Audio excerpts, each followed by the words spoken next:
What's going on YouTube? This is Lisa and AJ with the Aficionados, here to bring you our episode 3 and 4 review of season 2 of Daredevil. It is Punisher Central. You see how I got the shirt here? It's looking beautiful out here. Now mind you, I'm just going to go ahead and be out there. I'm biased toward the Punisher, and I've said, like I've said many times before, the Punisher is one of my favorite comic book characters of all time. He's one of my childhood favorite comic book characters of all time. So seeing him brought to this light is so fantastic. If you have not already checked out our episode 1 and 2 review, please go check that out. Those are relatively spoiler free, where this video and the videos going forward for the rest of the season are very spoiler central. You have been warned, okay? Do not comment down below and be like, why are you spoiling us? I'm like, I warned you, I told you, you heard me. So, getting straight into it, episode 3 starts off with a bang, and it has me excited and worried at the same time. It is very,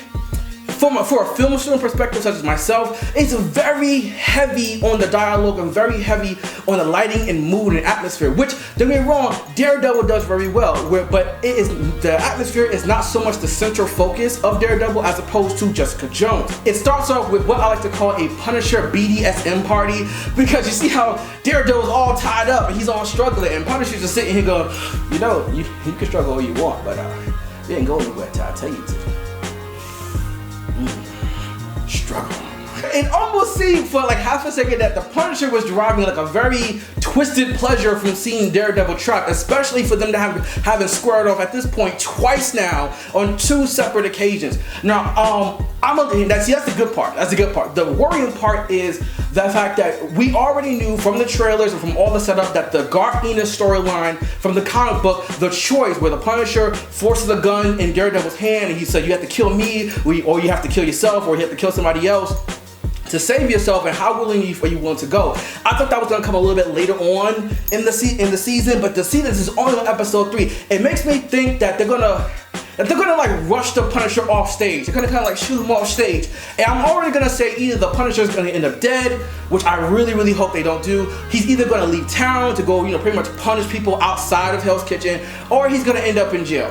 One or the other. And I feel like with them rushing so much, and with them having so much more to come, I don't know where to go on the matter. Now, mind you, while the Punisher and Daredevil were very much the center focus of this episode, one thing that they're really doing especially well, like really well compared to season 1, is they're definitely evening out the action. So you got to see Paige and Froggy, and now the new character Linda, who I am loving from her Law and Order days, really come through. Mind you, I'm talking to Paige directly on this one. Paige, shut the f up. Okay, I am so mad at Paige, because Paige, I feel like Paige, first of all, Paige, last time I checked, you even got your law degree and everything. Yeah, you talking to the lawyers like you running with the big boys and like that. And I feel like Froggy knows how to play the game, and he knows when to attack and when to defend. And as we already seen, especially in the first 2 episodes, Froggy knows his shit when it comes to the lawyer game. So Paige would be like, you didn't defend me, you didn't do nothing, you just a punk. I'm looking like,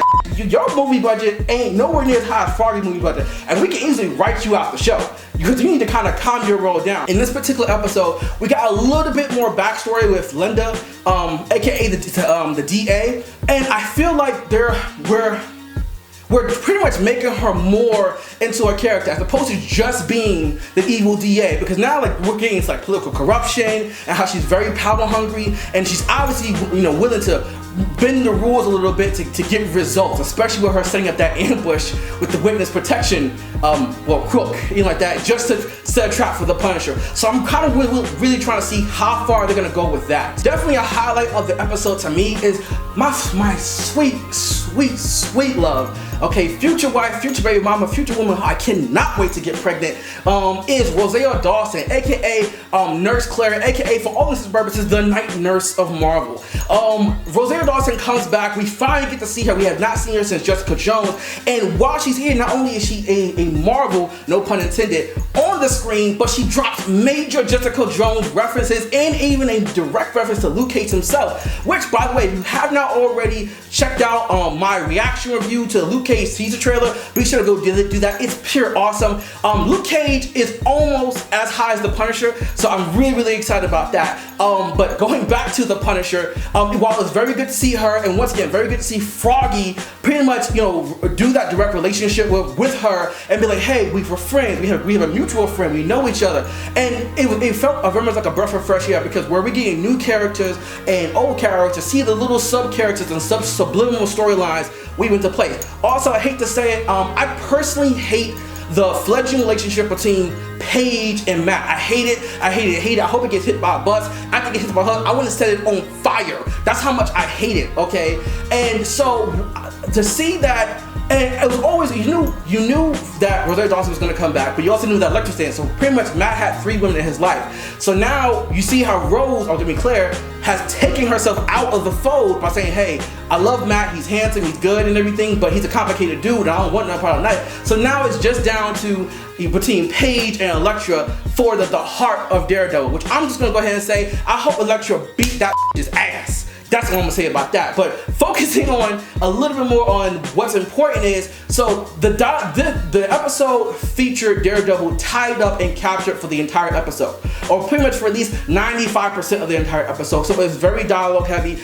They did make some slight changes with the Punisher storyline, as well as Garth Ennis's version of the choice, by giving them a little bit more dialogue and position, especially since the Punisher is a Vietnam vet technically in his original storyline. We've updated him by making him an Afghanistan, Iraq vet, but we're still getting more and more exposition and backstory, and the dialogue in this conversation is very weak, but the charisma and acting prowess of the both men playing their roles is entirely what drives it. And to be honest with you, I'm a little bit mad at Daredevil a little bit, because I feel like Daredevil was going like truth, justice, and hope, and honor, and like that, and it, as opposed to seeing 2 different sides of the coin, where we have the standard Batman versus Superman ideologies, like that, it felt very much like Daredevil, you kind of need to grow the up to the world that you're in right now. I'm really not feeling you, and I want to root for you, but also I didn't feel like they made the Punisher's ideology sympathetic. That's what I'm saying. I felt like going into it that they just had the Punisher be, I kill people, but I'll let you know why he kills people or what further drives him. That he's just on a mission, and then he's a soldier. And it felt very heavy-handed. Like we had to root for Daredevil instead of just rooting for the Punisher. But then once again, as I already made it, I am Punisher biased. Check out the shirt. Now, with that being said, I am very much thinking that they're dropping hints, little clues and nuggets, or maybe this is just wishful thinking of me, that the Punisher is going to get his own series. Like, don't get me wrong, we already have the Defenders, Luke Cage, and Iron Fist getting their own series. At this point, if they were to get the Punisher their own series, out of all the characters they've done so far, he definitely deserves his own series right now. And I am all about that life. Once again, check out the shirt. Come on. After all the dialogue and all the talking, it felt like this episode was going to have very little action, especially compared to the previous 2 episodes, but that was definitely not the case. I felt like they took the hallway scene, which is very famous at this point, from season 1 and literally made it a 2.0. They upgraded it. So instead of having a hallway scene, they had a rooftop entire building scene. And I know a lot of people out there were telling me, they were tweeting me, hit me up on Twitter, like, oh, it's very much like Tony Jaa's The Protector scene. And it did have a feel like that, but you know what they did that Tony Jaa didn't do? They gave my boy Daredevil a chain. They full on Ghost Rider my man out. And I even in front, the chain was a whole new aspect to not only the character, but then also the fight scene. So it didn't feel like just a bigger rehashed version of the previous fight scene in season 1. The chain added a whole new dynamic to it. Every time he swung out, I was like, ooh, oh, no, not that, ooh. But also it felt very plot convenient, because the gun, the Punisher had pretty much ignited the wrath of this biker gang, and they were coming for him. But initially there was this huge draft of guys, but it was always like really convenient by how, oh, there's like just 1 or 2 guys now as he goes further down. I'm like, where were you guys with the rest of the crowd, that came in? And then you had like this big final boss, like this really big dude, and it felt like for a second that Daredevil had just had enough. Between his fights with Daredevil and his fighting all the way down to the basement of the building, or the first floor of the building, building. He just had enough, and the final boss was going to finish him. And it seemed like they were setting up where, because of the established or the big fledgling friendship between, at this point, the Punisher and Daredevil, the Punisher might end up saving him at the end of the day. But no.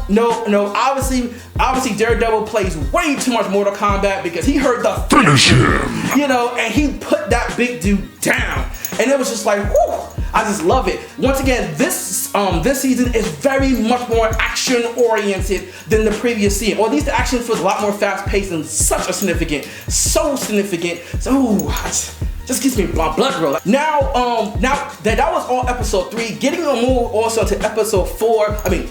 Episode 4. And once again, if you guys haven't already figured out by now, spoiler warning. So if you see episode 3 but haven't seen episode 4, pause, go watch it, then come back, and then comment down below. Let me know how you feel. Episode 4. It brings the Punisher story, it seems, full circle. And we get introduced to yet another new character. Now, character, mind you, that I was very excited to see, which was Finn Cooley. I didn't officially hear Cooley, but his name was Finn. And if you guys have read the Punisher Max storyline, which I've definitely been referencing in the episode 1 review, then you know how I feel about Finn Cooley and the Punisher Max storyline. Now, the first thing, I'm disappointed. As much as I love seeing Finn, I was really excited for that, and to have his introduction, because he came in like a boss. I'm just gonna say, he came in full force like a boss. Finn develops this whole scorched earth. We're gonna literally burn everything to the ground, kill anybody, kill anything, kill anybody they know, that they think they know, approach to finding the Punisher. And they finally, through hard work and effort, they finally track down the Punisher's pretty much his house, his home base, apartment, whatever you want to call it, and they took my man's dog. They took the dog, like the dog that he found in episode 1, and the dog that Daredevil had tracked down with his super senses in episode 2. They took it. They took him, and I was like, no, you don't take a man's dog. The Punisher's gonna beat your ass, son. I cannot wait for the Punisher to catch up to you and punish you. But then I was a little bit disappointed, because I was looking like, I kept expecting the base to blow up, because it's the Punisher. He has all these trap houses and everything, and when it didn't blow up, I was waiting for it to blow up, like waiting. Oh yeah, y'all gonna get it. And then when it didn't blow up, I was like, oh, okay. But obviously there's like a bigger plan after Grotto died in episode 3, obviously, and Matt, Paige, and Foggy were at his funeral, and to pretty much send him off and give him final rites. But then Matt was going through all these bitch ass moments, I'm gonna say it, where he was looking like, I failed to save him. And the priest from the season 1 was there, and I even front, the priest was such a boss and badass, because he was looking like, look dude, you tried your best, that's all you can do. Get back out there and do your job, or do your calling, or do your psychosis, beating up of criminals, whatever you're doing, because you're not God, you're not gonna do everything. And I felt like that was such a good coach moment. It wasn't like, it'll be okay. It was like, no dude, go back out there and do your, do what needs to be done, because this Punisher dude, he's serious. And if you don't stop him, ain't no one gonna stop him, because that dude is scary. And so I very much was appreciating that approach to the situation, because I thought very much he was gonna do it's okay, God has a plan. And usually what priests do. But with even all that coaching aside, sometimes you need the people close to you, the people you love, to really pretty much instill that confidence in you or get you back up. And that's once again where I keep calling Foggy and Matt continue to shine on screen. They have such a beautiful friendship. It almost makes me a little bit jealous, tiny bit jealous of their friendship a little bit, but every time I see these two guys on screen, it feels so well. And also, surprisingly, in this episode, Paige is useful. Like, don't get me wrong, I feel like she's channeling Ben Urich from the detective journalist from the previous season, who she was working with and pretty much who died in order to protect her and everything else. So I feel like she's channeling him and getting a little bit more badass, and she's finally earning her place on the team as to the previous 3 episodes where she didn't, because she's investigating, she's tracking down clues, she's blackmailing people. At the very end of the last episode, you got to see how she was uncovering bits and pieces of the Punisher's history, and she uses that to track down his family home and find more what she's going through. Mind you, this made me extremely scared. This full-on made me white terrified. I was pale, because I felt like they might, and I could be wrong, okay, but only episode 4 here, I felt like they were trying to drop clues that the Punisher could possibly be in the same program, or government program, Black Ops program, with that, as Nuke from the Jessica Jones series, so that there might be something happening with the Punisher that's fueling his psychosis or fueling his vengeance or something like that. Which, don't get me wrong, that would be a nice little tie-in, but as a Punisher fanatic, I felt like that's weakening the character. The Punisher has always been an all-man, pretty much one-man army, just going off nothing but skills, determination, and pretty much preparation. And he never really has superpowers until they really kind of made him into Frankenstein. Felt temporarily in the comic books, but I felt like that was on purpose to give him a reason to become young again, so that way he stays in fighting shit. Because I ain't gonna front, like Constantine, Punisher, Frank Castle was getting up there in the years. This whole storyline was pretty much focused on just driving the Punisher home. We saw him launch, we saw him, fly and soar, but we had to eventually come down to land, and that's where this episode was so centered on. Also coming back into the fold is actually, once again, one of my favorite characters in the whole series, very underplayed character, which is Mitch. I enjoy seeing Mitch very much on screen, and maybe possibly giving him an upgrade to Daredevil's suit. He was talking about, so I'm very interested to see how possibly this upgraded Daredevil suit factors into his combat powers going forth in the season. Because mind you, we are only on episode 4. We have a lot more episodes to go, and Elektra still hasn't shown up. And once he shows up, the whole game is going to change.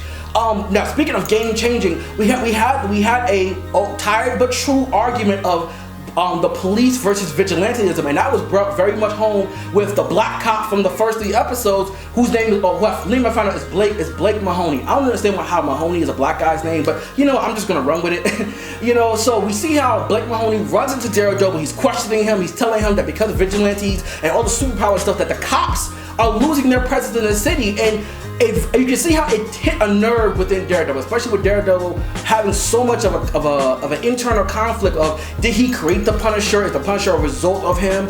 Can he create more people like the Punisher? And is him and the Punisher actually the same person?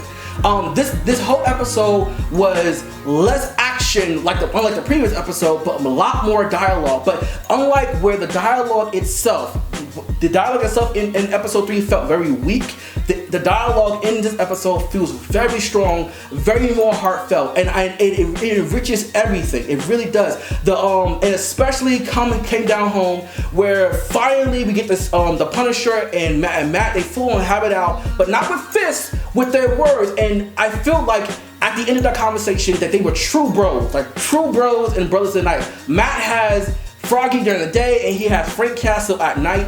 And to hear the Punisher pour his heart out about his family, about his fears, about what drives him, and maybe the mission is over, and to even catch the reference that it might have been Finn Cooley to have had a hand in assassinating the Punisher's family to begin with, and to see how this whole event was part of the Punisher's master plan, done so well. Mind you though, I did still feel like it weakened the Punisher by making this guy, Finn Cooley, responsible for the Punisher's family. But hey, when it comes to characters there in the Marvel Universe, everybody is downplayed, especially from their comic book sales. Luke Cage, Captain America, Iron Man, everyone's a little bit more downplayed, so I'm willing to accept it, especially with how well everything else was done. Last but not least, in episode 4, and possibly the biggest thing in episode 4, was finally, despite my reservations, Matt and Paige officially decided to kick the relationship off. They had this whole beautiful scene in the rain, which even hit me in the heart a little bit. As much as I hate them and want the relationship to die, I don't want them to die. I want the relationship to die.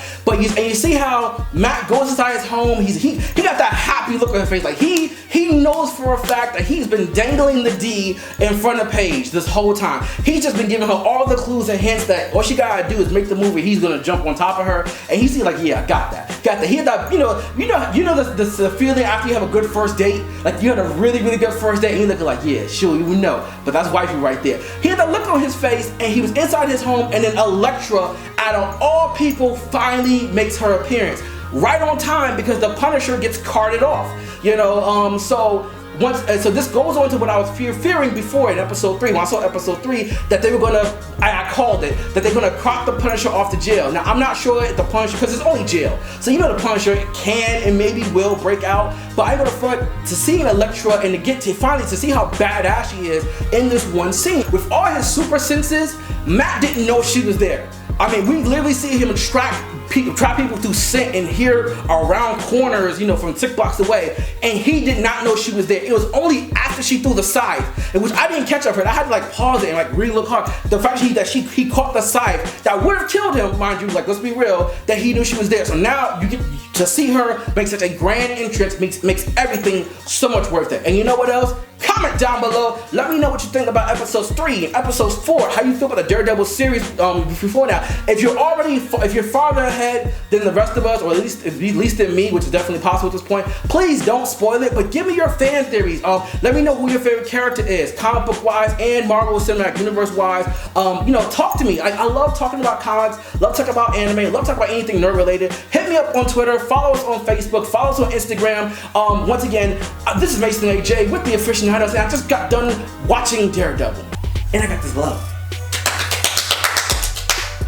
What's going on YouTube? This is Mason AJ. And this is Lance. Deadpool was awesome. Deadpool was so awesome. Was awesome, man. Now hold on, you guys gotta understand this. I went and bought this shirt. I went and bought the shirt just for this because it was that good. Well, like this, you might got Deadpool shirt, but also I'm watching this Valkyrie goodness right here.